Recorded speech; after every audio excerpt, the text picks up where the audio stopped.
Hey, it's Kathy with Rock Your Retirement. And as promised, today's Friday, and so you'll be getting to listen to Henry Shapiro's Retired Excited.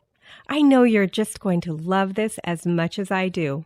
And don't forget, you can still listen to Rock Your Retirement, where I'm the host, and those shows are released on Mondays.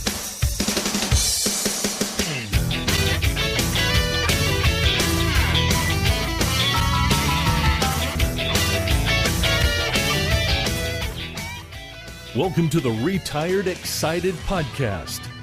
Retired Excited, the show where we give retired and want to be retired folk a look at how great retired life can be.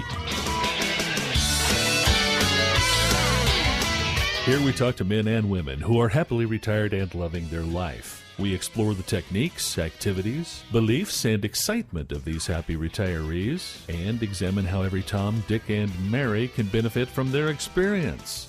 Together, we will delve into what retired happiness really looks like and how anyone can achieve it. Here is your host, Henry Shapiro. Hey folks, Henry here at Retired Excited, the show providing inspiration for people who are nearly retired, newly retired, or say they're never going to retire. If you're nearing retirement and fearful of what lies ahead, you don't need to be. If you're already retired and wondering how to fill your days, then this show is exactly for you.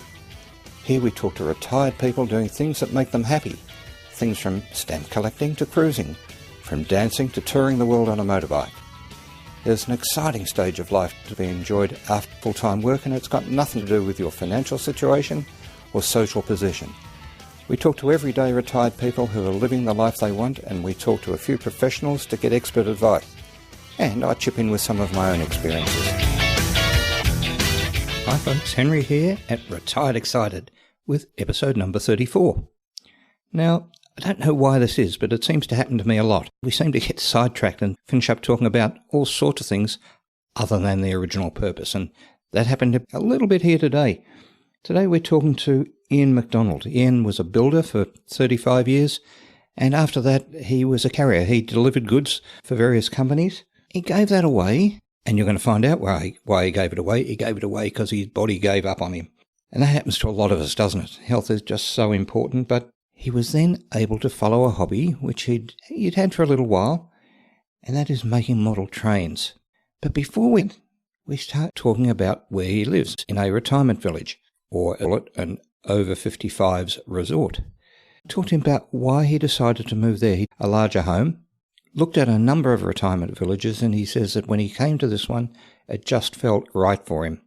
And we talk a little bit about the move, the facilities and whatnot, the things that he likes about this particular retirement. Now, if we get on to trains, he loves trains. He's not a train spotter, but he likes model trains.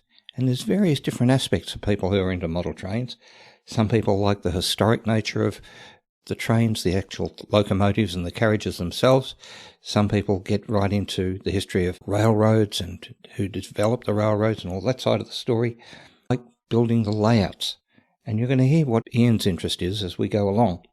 So we cover aspects like the various, how you find out information about the model trains, where you get things and the tunnels and signals and all that side of the story, the things that really make your layout pop and make it look the goods. And if you're on the website, you will see a picture that shows just how magnificent the layout, or one of the layouts that Ian has built really is. We talk about the cost and the various aspects of the model hobby and where to buy the components. And then I ask him the question that I ask everybody, which is, what do you recommend to people when they're coming up towards their retirement? He has 3 major bits of advice, and I'm not going to tell you what they are here. His response is magnificent. Let's stop and hear what Ian has to say. Good morning, Ian. How are you? I'm well, thank you. Terrific. We are in a retirement village, aren't we? Yes, we are. Actually, we prefer to call it an over 55s lifestyle resort. Have you been here a long time? 5 years. And are you loving it? Absolutely. From the first day we moved in, it was the best thing we ever did. Tell us about why that is. Well, we looked at a few places to go because we needed to downsize. When we drove into this village, It was like, even before we met anybody, it was just like we were home. The atmosphere and everything was fantastic, and has continued on with that in those 5 years. You feel comfortable here? Feel very comfortable here, yeah. And you said it was like a resort. What is it that makes it like a resort? Well, we've got absolutely everything here that we need. What have you got? Swimming pool, spa, tennis court, bowling green, putting green, hairdresser. Some of us don't need a hairdresser so much as No, that's true. A whole bunch of things. We've got table tennis, billiards. Do you make use of those facilities yourself? Quite often. He's a golfer, folks.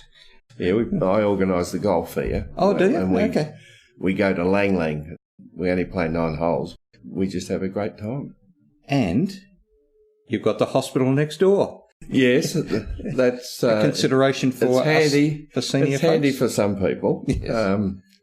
Listeners, just so you know, I live perhaps a kilometre away from where we're sitting at the moment, and it's a really handy place. There's a big shopping centre up the road that's a quarter of an hour away, I suppose, and there's a little shopping centre, Eden Rise, and that's 7 minutes away.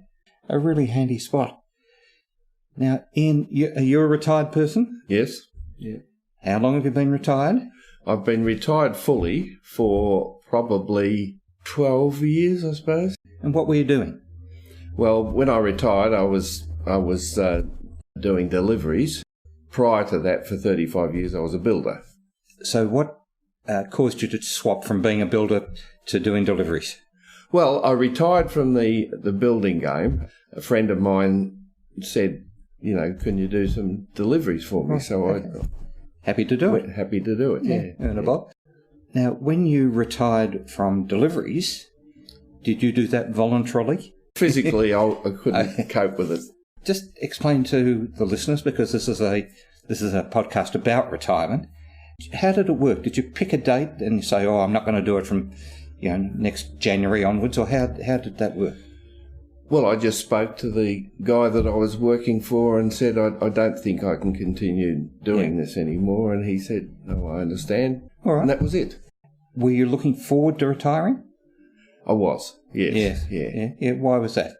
Well, the physical side of doing deliveries, because I've had a knee replacement. Oh. And the other knee really should be done too. Carrying boxes up hills and took a toll on me. So you're looking forward to not having a strain on your body. That's right. If I put it that way. Before you retired, what did you think you would be doing after you retired? To be honest, I had no idea. Like about 90% of the people. Yeah. So you headed into the unknown. Yep. Was that before you were here in the over 55 resort? Yes, it was. Prior to living here, we lived in Rowville. I potted around the house. So you retired when you were in Rowville? Yep. And then shifted here? Yep. Was that a traumatic business, having to sell up and et cetera, et cetera? It was in a way, because it took us 6 months to sell our house. And because it was right at the beginning of the downturn in house sales. So it was your fault that the house sales downturned?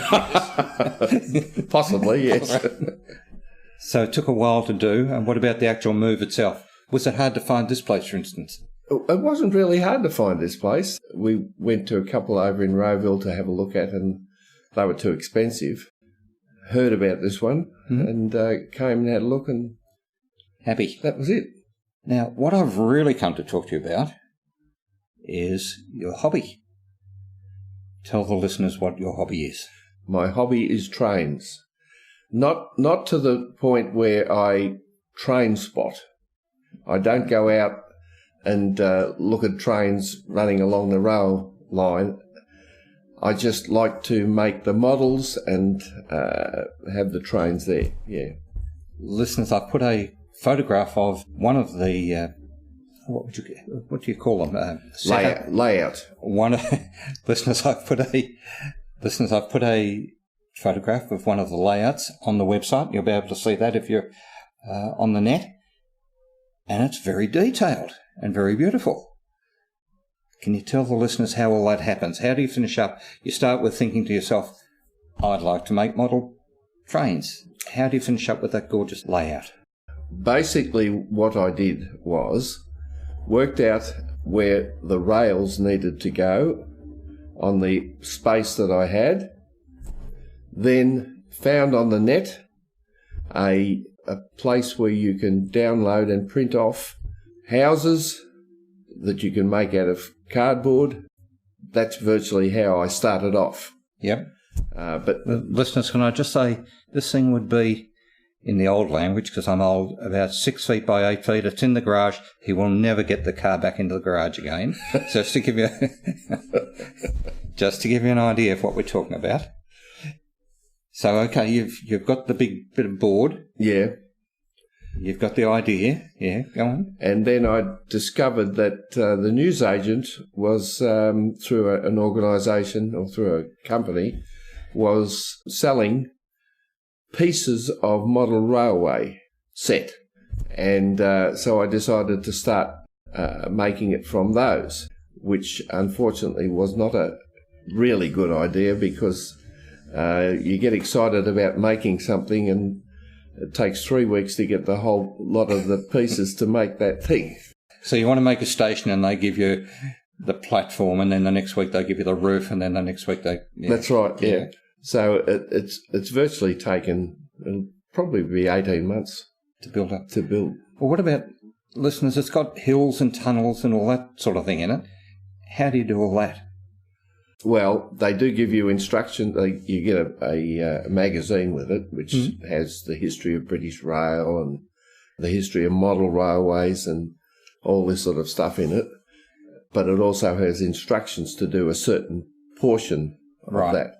When I lived in Rowville, I had done some of this sort of stuff before, so I preempted some of the instructions and made it myself, like the tunnels and things like that. You just put a wire mesh over and then cover it with plaster bandage like you would use on a wall. Like the jointing tape? Jointing, when you that sort of wall, stuff. Yeah. And then you spread plaster over that at different heights. And This looks very realistic. Yeah, well, that's your skill, I understand. Yeah. Now, there's different sorts of sizes of trains. Talk to us about that. Well, at the moment I have 3 gauges. Gauges? Yes. Which is the width of the railway line. The main one I've got is called HO, or in England it's called OO. Is that the same thing? It's slightly different, but it still runs on the same rail. Well, I was just going to say that's probably the most common one. I seem to remember when I was young, there was a set called a Hornby railway. So I don't know if they're still around, but they are. So you've got that HO, which is the track is 25 or 30 mil wide, something like that. 25 mil wide. Yeah. Then I've got N gauge, which is about half that size, and then I've got the smallest commercially produced rail gauge in the world. Right. That's made in Japan, and the carriages would be probably 1.5 inches long. It would be quite difficult to make the scenery and all that for that. Well, it is, tiny size. And there's bigger sizes than HO, isn't there? Yes, there's bigger sizes than HO, but there's an ON gauge, which you need a lot of room, I should imagine. You need a lot of room. Yeah. A lot of people run those around their backyard, things like that. That's getting serious. You mentioned that you found it on the net and there's a magazine. How do you learn about stuff? But if you want to get into the hobby, how do you learn about the trains and the... There is unlimited supply of information on the net. You just have to Google model trains. You'll get these whole heap of stuff that you can... There's free stuff. Free stuff you've got to pay for. There's oodles of information. When I looked at the layout that you've got there, I was a bit surprised how gorgeous some of the buildings were. And you said you get them off the net. Can you explain that to the listeners? There is a company in England called Scale Scenes, and they produce the kit that you print off. Right. But you've got to pay for it, of course. Yes. On a credit card, and you then download it, print it off, and you either glue it to card or you can print it on card, depending on how good your printer is to do that. Then you cut it all out. They send you pages of instruction to show how to do that. that's how it comes out. And listeners, the buildings were, some of them are like old buildings, old stone buildings and churches and all sorts of things. They're really realistic looking. They must, I don't know what they model them off, but they're off real buildings, I imagine. They do, yes. Yes. If we talk about the trains themselves, and little boys all want trains because they imagine running them around and smashing them into each other, am I right in saying that the trains are actually models of real trains? Yes, they are. Is that a big part of the story, that people are trying to get, I don't know what the common trains are, but you... Well, most people, and I'm not one of these, but most people would pick a particular train, the set that I've got at the moment with the layout that I'm doing at the moment is particularly a British small village, and normally you would pick a train that would be round about that time for that village. If a train takes my fancy, that's what I get. So are they like steam engines? You can get a steam engine or you can get a diesel or something. That's right, yes. I see. Yeah. So for yours, what's the appropriate train for your layout? Well, probably it would be a steam engine. Steam engines? Yeah. So let's talk about money. The actual engine itself, what would that cost you these days? And they range between about $60 to about $1,700. Oh, depending on right. how detailed it is, right, and what make it is. Most of the trains I've got are called Bachmann, right. And is that the manufacturer? That's the manufacturer, right. and they come originally from Germany.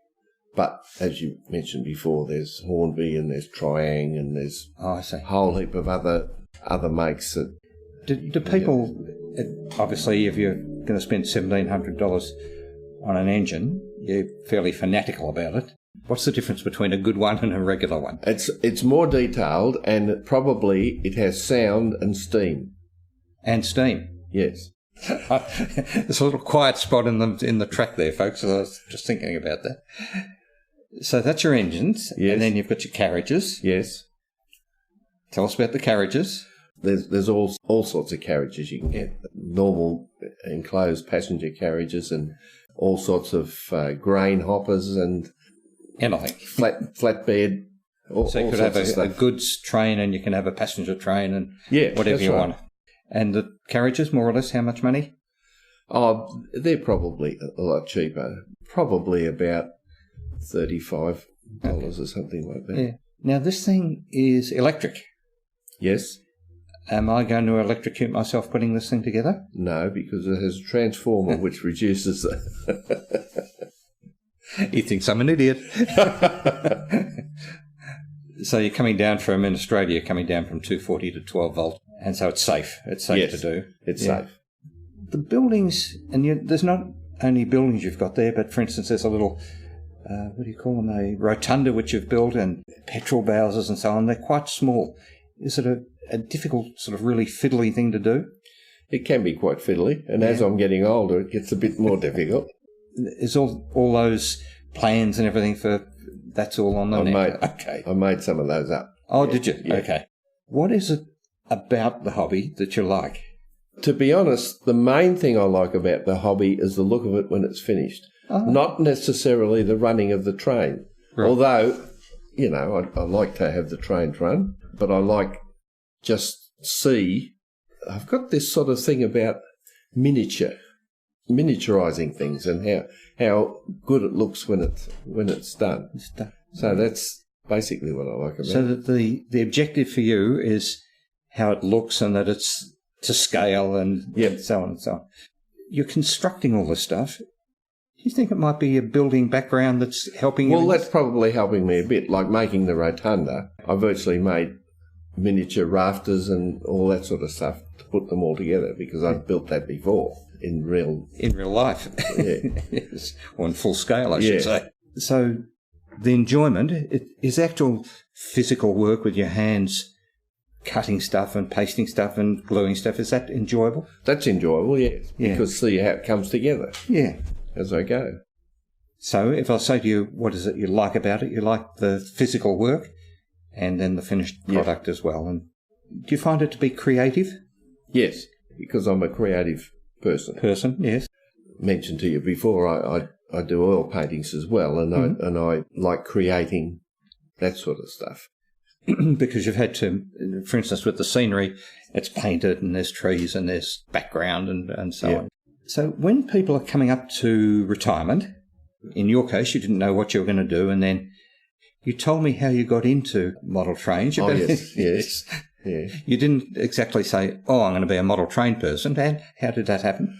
Some years ago, I'm not exactly sure how many years ago it was now, but my wife said to me, "What would you like for Christmas?" And I jokingly said, because I'd never had a train set when I was a kid, I jokingly said, I wouldn't mind a train set. So she went out and bought me a train set for Christmas.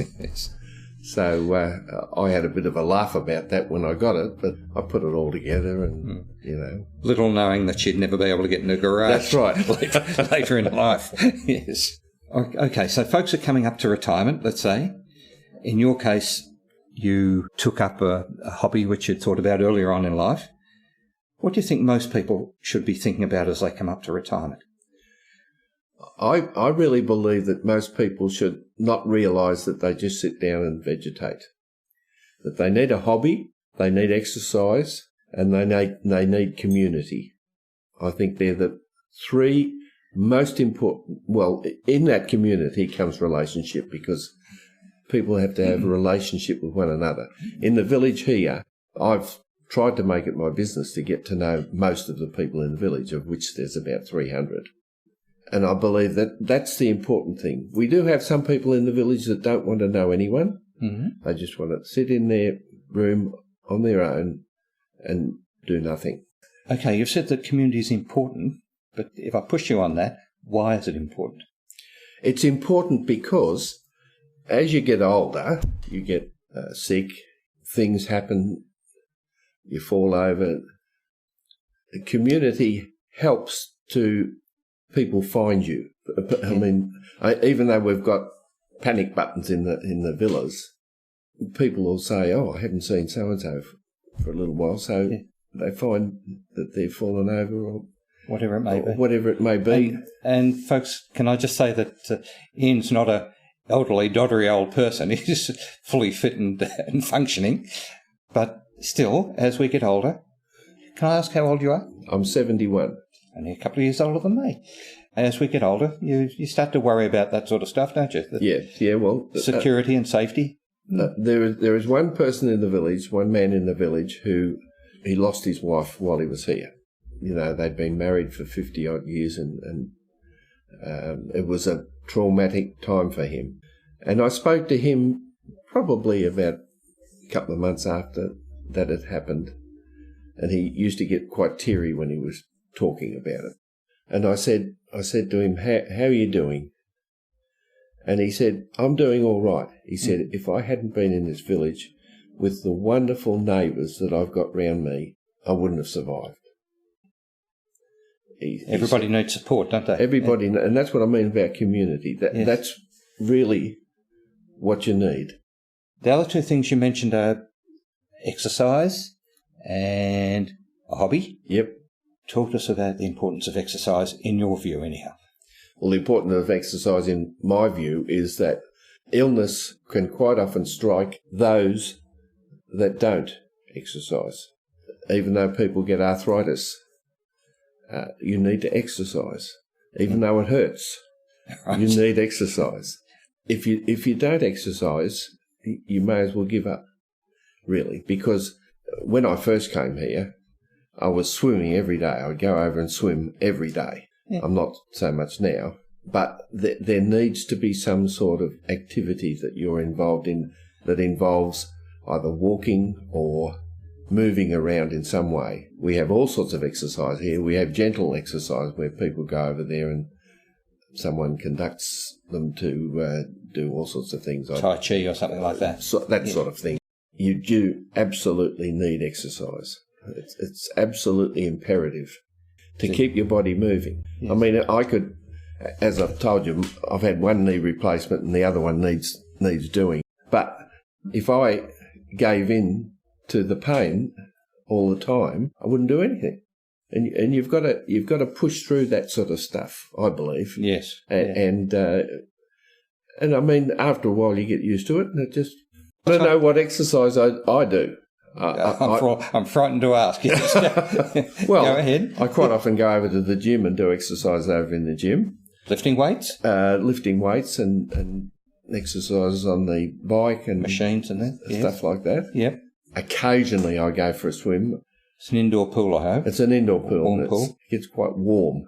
But I bowl 3 days a week and I golf 1 half-day a week. You wouldn't call bowls strenuous, though, would you? It's not strenuous, but it is actual exercise because you're getting down and standing up, and you're standing and walking backwards and forwards and moving and doing things.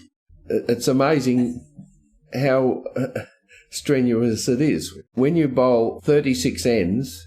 Okay, you've walked a fair way. You've walked a fair way. It is exercise. We have a gentleman in the village that doesn't bowl or doesn't do anything like that, but he runs every day. He runs out the gate, up the hill, round to Berwick, round the back there. How old is he? This is a long way. He's in his 60s. And then he will run back again and back and then go into the gym and do exercises every day. That's got to be 7 or 8 kilometres at least, maybe more. That's and impressive. we've got people that are in bicycle clubs here. They catch the train to wherever they go to, find a bicycle track and ride. Well, thank you very much. That's been brilliant. We started out talking about trains, and for all of those of you who fancy, model trains as a hobby, get on the net. That's the advice there. But we've talked about lots of other things. So thank you very much. My pleasure. Well, I can well see how you become fascinated by trains and building model trains. As you heard, Ian's interest really is in building the layouts, and as I said, it's probably got a little bit to do with his former life as a builder. I really think that it's a hobby. I know that it's mostly a hobby for men, but I think it could be a hobby for women as well. Ladies who are interested in sewing or knitting or detailed sort of work, I think this would be an ideal hobby for them. It doesn't take up much room, although Ian has got his layout in the garage. The actual work that he does on building the layout and building the buildings and so forth, he does on quite a little table sitting in the lounge room. And it doesn't have to be an expensive hobby. As he said, engines start at whatever it was, $60 or thereabouts. You don't have to spend thousands of dollars on it. If you like building things and getting involved with history, all those aspects, I think it's an ideal thing to do. Now, if I get on to the other aspects, and I said I'd come back to the 3 bits of advice that Ian gave, and they were that when you're retired, you really need a hobby, you need to make sure that you do some sort of exercise, and you need to be connected to community. Community is an issue which has come up over and over again through these interviews, and I believe it to be exceedingly important. He gives a few practical reasons for why it's important. That is for your safety and friendship and those sort of aspects, but also it's unbelievably important, I believe, for your psychological health, your physical health and your psychological health. I think if you add to those 3 things, to having a hobby, having exercise and being part of a community, if you add to those having some sort of purpose, some reason why you get up in the morning, and doing some planning before you retire. Put all those 5 things together, and I believe you're going to have a happy, happy retirement. I would encourage you to leave a comment in the reply box at the bottom of the page, to click the share button right at the very foot of the page, and tell us a little bit about what you're doing. It might be model railroads, it may be something else. Now, if you've got any suggestions for topics which you'd like me to follow up, or people who you would like me to interview, send me an email to henry@retiredexcited.com. I hope you've enjoyed this interview. I've enjoyed speaking to Ian. He's a very, very impressive gentleman. But that is all for today. So peace, health and happiness to you all, and I'll see you next time. I like that. I'm going to give that a go for sure. Ian, that was terrific. That was interesting. What a good idea.